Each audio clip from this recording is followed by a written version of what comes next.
पहली रात की कीमत 5 लाख रुपए, शर्त ये थी 1 घंटे के 5। मेरी उम्र 14 साल थी और ये मेरे साथ पहली बार हो रहा था। मैं एक यतीम लड़की थी और मेरी फूफो ने मुझे कोठे पर बेच दिया था। जो आदमी मेरी कीमत दे रहा था वो, मेरा नाम तहरीम है। मैं गांव में रहने वाली लड़की थी। मेरे घर में अम्मा और अब्बा और हम 2 भाई बहन थे। मेरा भाई 20 साल का था, मैं 14 साल की थी। मैं बहुत ही खूबसूरत थी, बिल्कुल दूध की तरह सफेद थी। मेरे वालिदैन हम दोनों बहन भाइयों से बहुत प्यार करते थे। अब्बा मजदूरी करते थे, मेरे अब्बा जो भी कमाते थे उनसे हमारा घर अच्छे से चल जाता था, हमारा गुजारा हो जाता था। मेरे अब्बा कहते थे, तहरीम तुम हमारे घर की रौनक हो, तुम्हारी वजह से हमारी जिंदगी में रोशनी आ गई है। हम अपनी जिंदगी में बहुत खुश थे। लेकिन एक दिन अब्बा का एक्सीडेंट हो गया और अब्बा हमें छोड़कर इस दुनिया से चले गए। बहुत मुश्किल से माँ ने हम दोनों बहन भाई को संभाला, लेकिन अब्बा के जाने के बाद अम्मा भी बीमार रहने लगी थी। मेरा भाई शेब वो भी ज्यादा बड़ा नहीं था, लेकिन फिर भी वो घर से काम करने के लिए बाहर निकल गया। छोटे मोटे काम करके थोड़े बहुत पैसे लाता था, जिससे हमारे घर का खर्चा चल जाता था। हम उन्हीं पैसों से गुजारा कर लेते थे। लेकिन अब्बा के जाने के बाद अम्मा बहुत कमजोर हो गई। कुछ दिनों बाद अम्मा भी हमें छोड़कर चली गई। हम दोनों बहन भाई यतीम हो गए। मेरी एक फुफ्फो जो बेवा थी, उसका कोई बच्चा नहीं था। वो अपने घर में बिल्कुल अकेली थी। उन्होंने मुझे अपने पास रख लिया और मेरा भाई, जिसने मुझे समझाया कि तुम फूफो के पास रहना, मैं बाहर जा रहा हूँ, मैं बहुत सारा पैसा कमाऊंगा। मेरा भाई मुझे फूफो के पास छोड़कर बाहर निकल गया। शहर में गांव के ही पहचान के कुछ लोग काम करते थे। मेरा भाई उन्हीं लोगों के पास काम करने के लिए चला गया और मैं फूफो के साथ रहने लगी। फूफो भी अकेली थी, उनके यहाँ भी कोई काम करने वाला नहीं था। मुझे नहीं पता था कि फूफो अपना गुजारा कैसे करती थी, लेकिन फूफो के पास रहते हुए मुझे इतना मालूम हो गया था कि फूफो अपना गुजारा बहुत मुश्किल से करती थी। मेरे आने के बाद फूफो और मुश्किल में आ गई थी। खाना भी मुश्किल से हमें मिलता था। ये बात मैंने नोट की थी कि मेरी फूफो अक्सर ज्यादा तैयार होकर घर से बाहर निकलती थी। उनके पास पैसे भी ज्यादा नहीं होते थे, लेकिन जब वो घर आती तो उनके पास पैसे बहुत होते थे। मैं पूछती थी कि फूफो आप क्या काम करती हैं, तो वो कहती, हाँ यही समझ लो कि छोटा मोटा काम करती हूँ और जो पैसे आते हैं इससे हमारा गुजारा अच्छा हो जाता है। मैं इतनी छोटी थी कि कुछ कर भी नहीं सकती थी। खैर फूफो के साथ अच्छा वक्त गुजर रहा था। इस बीच मैंने देखा कि फूफो मुझसे बहुत प्यार करने लगी थी, मेरा बहुत ख्याल रखने लगी थी। वो मुझे बहुत ही अच्छी अच्छी चीजें लाकर खिलाती थी। वो कहती थी, तुम खाओगी तो बड़ी दिखोगी, तुम्हारी सेहत से तुम और भी खूबसूरत लगने लगोगी। फिर मैंने उनसे कह दिया कि मुझे बड़ा रखने की क्या जरूरत है। फूफो कहती, बस मैं तुम्हें जो कह रही हूँ वो करो। मैं चाहती हूँ तुम खाओ पियो और तंदुरुस्त हो जाओ, बड़ी लड़कियों की तरह दिखने लगो। और ऐसे ही हुआ। मुझे बहुत अच्छी अच्छी चीजें खिलाती और मैं 14 साल की उम्र में ही 20 साल की लगने लगी थी। मैं इतनी तंदुरुस्त हो गई थी कि मेरे जिस्म की बनावट ऐसे दिखती थी जैसे 20 साल की लड़की हो। मैं खूबसूरत तो बहुत थी, लेकिन जिस्म भरने के बाद मैं और भी ज्यादा निखर गई थी और खूबसूरत लगने लगी थी। मुझे नहीं पता था मेरी फूफो ऐसा क्यों चाहती थी कि मैं बड़ी लड़कियों की तरह दिखूं। एक दिन मैंने फूफो को फोन पर किसी से ऐसी बातें करते हुए सुना कि मेरे कदमों तले से जमीन निकल गई। मेरी फूफो फोन पर किसी को कह रही थी कि पैसे लेकर कब आ रहे हो, मैं पूरे के पूरे पैसे लूंगी, ना कम लूंगी। 2 लाख में लड़की तैयार है, जल्दी से पैसे लेकर आज शाम को आ जाना। उनको ऐसी बातें करते हुए मैंने सुना तो मैं समझ चुकी थी कि वो क्या कह रही है। वो मेरा सौदा कर रही थी। अब मैं समझ गई कि क्यों वो चाहती थी कि मैं बड़ी लड़कियों की तरह नजर आऊं। वो मुझे बेचने की तैयारी कर रही थी, वो मेरा सौदा कर रही थी। ऐसी बातें सुनकर मैंने फैसला कर लिया कि जो मर्जी हो जाए मुझे यहाँ से निकलना होगा। और ऐसा ही हुआ। फूफो अपने कामों में मसरूफ थी कि मैं चुपके से घर से निकल गई और स्टेशन की तरफ आकर बैठ गई। मुझे नहीं पता था कि कहाँ जाने वाली है, बस मैं यही चाहती थी कि मैं यहाँ से किसी तरह भाग जाऊं। जब एक बार घर से मेरे कदम निकले तो फिर अब मुझे खुद भी नहीं पता था मैं कहाँ जाऊंगी। ट्रेन चलने लगी, मुझे नहीं पता था कि ये ट्रेन कहाँ रुकेगी। थोड़ी देर के लिए मेरी आंख लग गई थी। जब मेरी आंख खुली तो मैंने देखा कि ट्रेन भी रुकी हुई है। मैं उतर गई। बोर्ड पर लिखा हुआ था कराची। मुझे बहुत भूख लग रही थी। मैंने लोगों से कुछ पैसे मांगकर खाने के लिए कुछ खरीदा। 2 दिन तक मैं इधर उधर भटकती रही थी। मुझे नहीं पता था कि मैं कहाँ जाऊं।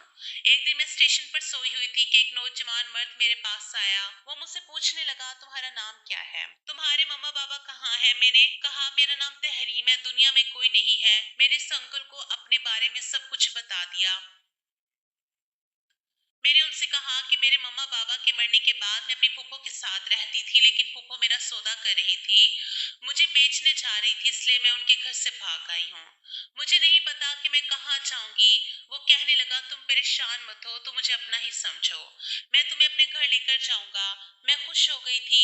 मैं ये समझ ही नहीं पाई कि जिसको मैं अपना मसीहा समझकर अपना दर्द बयान कर रही थी, वो एक हैवान है, और जिस जंगल से मैं निकलना चाह रही थी और भाग कर आई थी, ये आदमी मुझे उसी दलदल में भेजने वाला है। खैर, मैं उसकी नीयत से बेखबर थी। उस अंकल ने मेरी सारी बातें सुनकर मुझ पर प्यार से अपना हाथ रखा। जैसे ही इस अंकल ने मेरे सर पर हाथ रखा, मेरी आंखों से आंसू झलक पड़े और मैं उस अंकल के सीने से लग गई। वो अंकल मुझे तसल्ली देने लगा। वो मुझे अपने साथ अपने घर ले गया। अंकल मुझे अपने घर ले जाकर मुझे मुंह हाथ धोने को कहा, मुझे प्यारा सा सूट लेकर दिया और कहा, मुंह हाथ धोकर तुम इसे पहन लेना।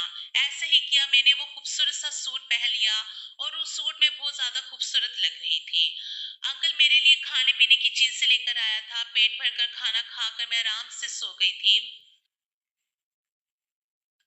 सुबह मेरी आंख खुली तो मैंने इधर उधर नजरें घुमाकर देखा तो घर में सन्नाटा छाया हुआ था। घड़ी पर मैंने टाइम देखा तो सुबह के 10 बज रहे थे। मैं परेशान हो गई क्योंकि वो अंकल मुझे कहीं भी नजर नहीं आ रहे थे। मैं डर गई। तभी मेरी नजर दरवाजे पर पड़ी। मैंने वहां अंकल और उनके साथ एक औरत नजर आ रही थी। अंकल और वो औरत दोनों घर के अंदर दाखिल हो रहे थे। वो अंकल मुझे देखकर कहने लगा, तुम उठ गई हो? मैंने कहा, हाँ अंकल, मैं उठ गई हूँ। मैं आपको ही ढूंढ रही थी, आप कहाँ चले गए थे? वो कहने लगे, देखो ये सितारा है, इसकी कोई औलाद नहीं है, ये तुम्हें गोद लेगी, तुम्हारी माँ बनकर तुम्हें पालेगी, तुम्हें अपनी बेटी बनाना चाहती है। वो औरत दिखने में बहुत ही अजीब सी थी। उसके मुंह में पान था। मुझे उससे डर लग रहा था। मैंने कहा, क्या आप मुझे अपने साथ नहीं रख सकते? वो कहने लगा, नहीं तहरीम, मैं अपने नहीं तहरीम, मैं तुम्हें अपने साथ नहीं रख सकता। मेरी बीवी है, मेरे बच्चे हैं, मेरी बीवी तुम्हें अपने पास कभी भी नहीं रखेगी। इनके साथ जाओ, ये तुम्हें बहुत खुश रखेगी। इसकी कोई औलाद नहीं है, तुम्हें बहुत प्यार करेगी और बहुत ही प्यार से रखेगी। नए नए कपड़े और तुम्हें जो चाहिए होगा वो तुम्हें मिलेगा। वो औरत कहने लगी, हाँ बेटा, मैं तुम्हें अपनी बेटी बनाकर रखूंगी, तुम मेरे साथ एक बार चलो। तो सही, मैंने हाँ में सर हिला दिया। मेरे पास और कोई दूसरा रास्ता नहीं था। आखिर मैं किसके पास जाती? मुझे बहुत प्यास लगी हुई थी। मैंने अंकल से पानी के लिए कहा तो अंकल ने कहा कि किचन उधर है, जाओ पानी पी लो। मैं पानी पीने के लिए गई। मैं पानी पीकर जैसे ही किचन से बाहर निकली, तभी मेरे कानों में जो आवाज आई, इसे सुनकर मेरे पांव तले से जमीन खिसक गई। अंकल और वो औरत दोनों एक दूसरे से बातें कर रहे थे। वो औरत ही अंकल से कह रही थी, अरे वाह अशरफ मियाँ, तो इस खूबसूरती की जितनी तारीफ कर रहा था, ये तो इससे भी ज्यादा खूबसूरत है। तूने मुझे इस बार खुश कर दिया है। मेरे पास हजारों लड़कियां हैं, लेकिन इसके जैसी खूबसूरत नहीं है। मैं तुम्हें अभी 2 लाख देती हूँ। वो औरत अपने बैग से कागज का टुकड़ा निकाल कर उस पर साइन करने लगती है और उसे दे देती है। कहती है, ये लो तुम्हारे पूरे 2 लाख का चेक। मैं समझ गई कि ये आदमी मुझ पर मेहरबान नहीं था, ये तो अपने मतलब के लिए मुझे स्टेशन से उठाकर लाया था। मैं अपनी फूफो के पास से जिसके लिए भागी थी, आखिर मैं उसी गड्ढे में गिर चुकी थी। मैं उन दोनों की बातें सुनकर भागने ही वाली थी कि बाहर गाड़ी खड़ी थी और 2 मर्द गाड़ी के बाहर खड़े थे। उन दोनों मर्दों ने मुझे पकड़कर गाड़ी में बिठा दिया। वो औरत भी गाड़ी में आकर बैठ गई और मुझे भी बाहर वाले इलाके में ले गई। ये जगह बहुत ही गंदी थी। लड़कियां बहुत ही अजीब अजीब कपड़े पहनकर दरवाजे के बाहर खड़ी हुई थी।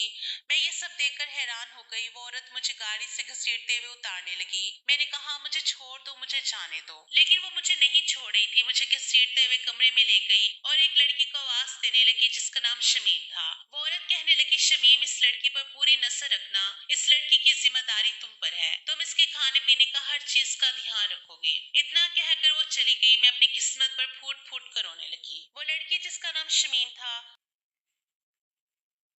वो कहने लगी, रोना बंद करो, रोने से कोई फायदा नहीं है, क्योंकि यहाँ एक बार जो आता है वो यहीं का होकर रह जाता है। यहाँ से निकलने का कोई रास्ता नहीं है। मैं उस पर गुस्सा करने लगी, जिसने कहा, गुस्सा करने का कोई फायदा नहीं है, तुम गुस्सा करके खुद को ही नुकसान पहुंचाओगी। अगर तुमने यहाँ से भागने की कोशिश की तो तुम जान से मार दी जाओ। अगर जिंदगी चाहती हो तो यहाँ पर जो जैसा कहे वैसा करना होगा। वैसे तुम्हारा नाम क्या है?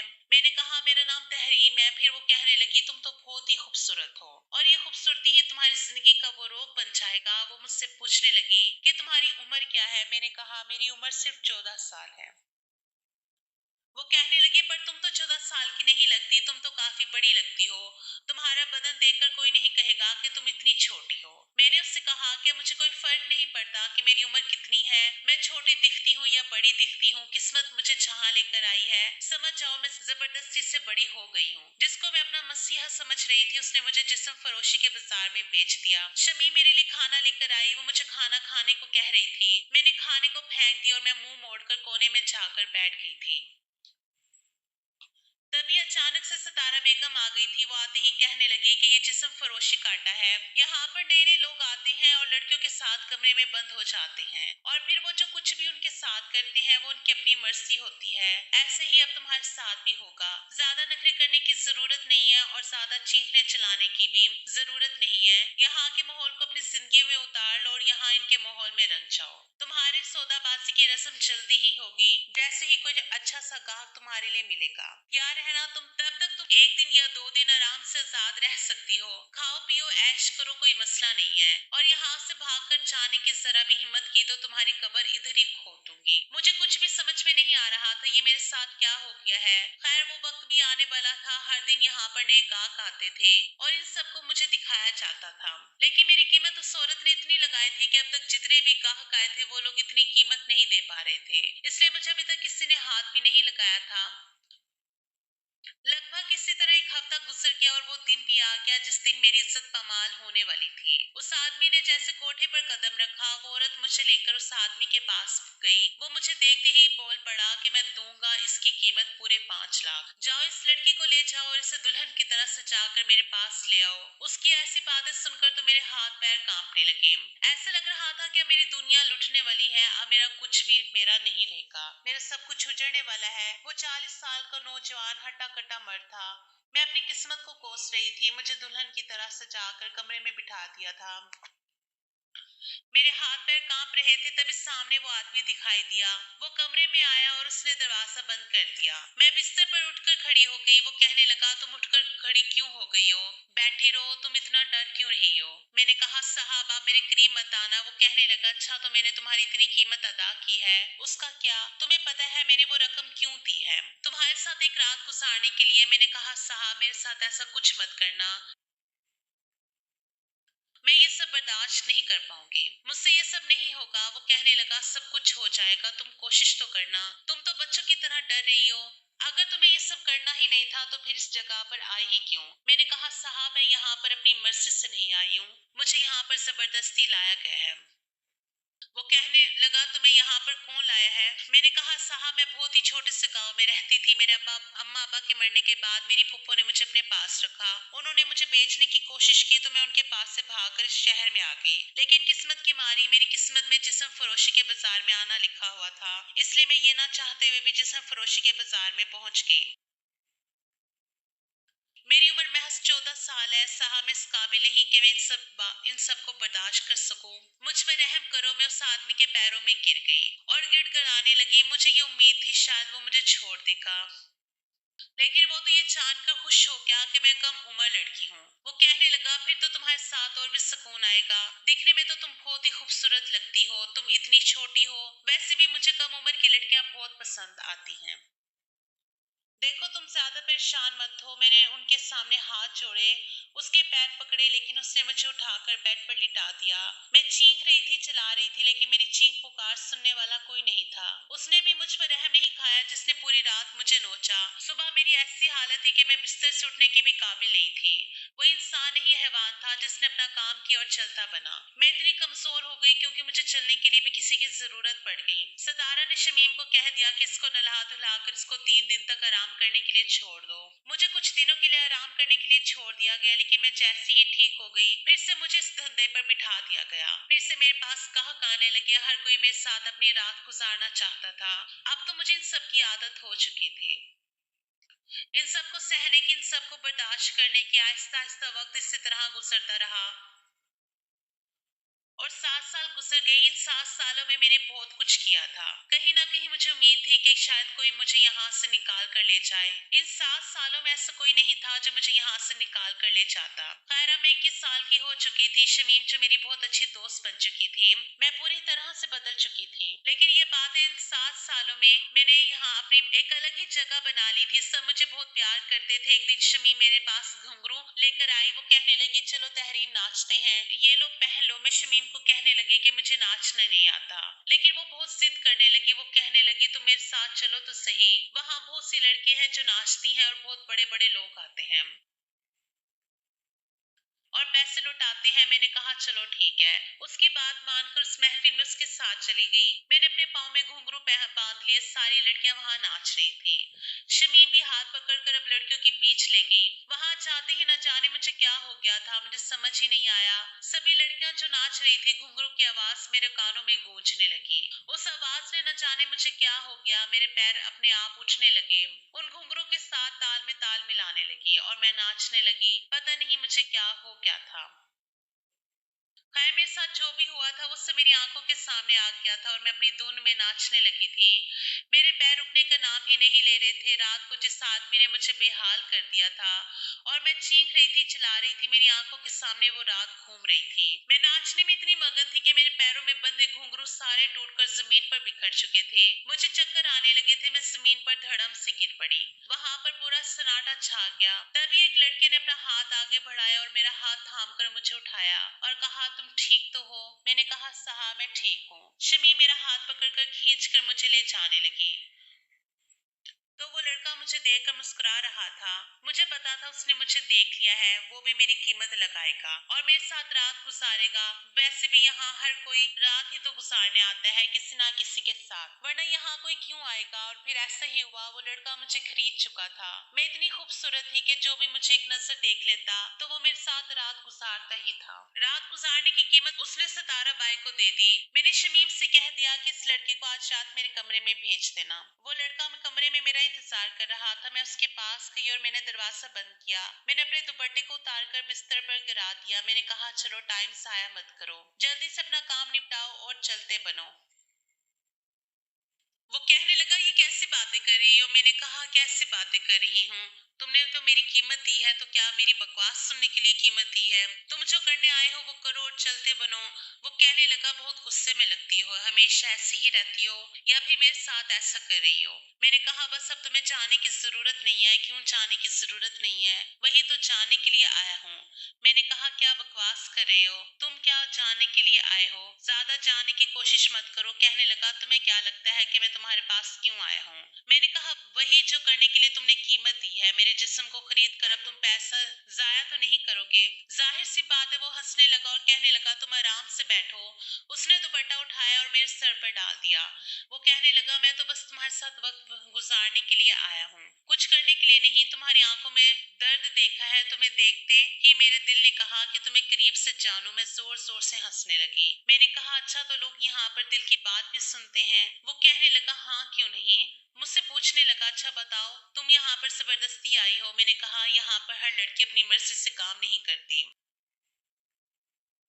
हर किसी की अपनी मजबूरी है। कोई अपना पेट भरने के लिए यहाँ पर काम कर रहा है, कोई मजबूरी में काम कर रहा है, कोई जबरदस्ती काम कर रहा है और कोई खुशी से कर रहा है। और इस सब में इन सब की अपनी मर्जी है। वो कहने लगा, मैंने सबके बारे में नहीं पूछा, मैं सिर्फ तुम्हारे बारे में जानना चाहता हूँ। मैंने कहा, अच्छा तुम मेरे बारे में जानना चाहते हो तो सुनो। मैं यहाँ अपनी मर्जी से नहीं आई हूँ। मेरी किस्मत मुझे यहाँ घसीट कर लाई है। मैंने अपनी पूरी कहानी उस लड़के को बताई। वो मेरे साथ रात भर एक कमरे में ही रहा। सुबह होते ही वो चला गया। मैं भी हैरान थी कि जब ये सब कुछ करना ही नहीं था तो वो मेरे पास आया ही क्यों। खैर, दिन इसी तरह गुजर रहे थे। मैं भी उसकी इन हरकतों से बेचैन हो गई थी। वो लड़का आखिर मेरे बारे में जानकर कहाँ गायब हो गया था और उसने मुझे हाथ क्यों नहीं लगाया? मैं इतनी खूबसूरत थी कि कोई मेरी खूबसूरती को देखकर दीवाना हो जाता था। वो अपनी कीमत वसूल करके जाता था, लेकिन उसने मुझे हाथ तक नहीं लगाया। ऐसा क्यों? मैं उसके बारे में ही सोचती जा रही थी। फिर मुझे पता चला कि उस लड़के ने आज फिर मुझे चुना है। मैंने सोचा आज ये सब पूछ कर रहूंगी कि वो ऐसा क्यों कर रहा है। तभी मैं कमरे में बैठी उसका इंतजार कर रही थी। वो कमरे में आया और उसने दरवाजा बंद कर दिया और धीरे धीरे मेरे करीब आने लगा। मैंने कहा, अच्छा तो उस दिन कुछ करने का मन नहीं था, आज पूरा मन बना के आए हो? वो कहने लगा, हाँ आज मन कर रहा है। धीरे धीरे वो मेरे बहुत करीब आ चुका था। उसकी सांसें मेरे कानों के पास आ रही थी। वो कहने लगा, क्या मैं तुम्हारी गोद में सो सकता हूँ?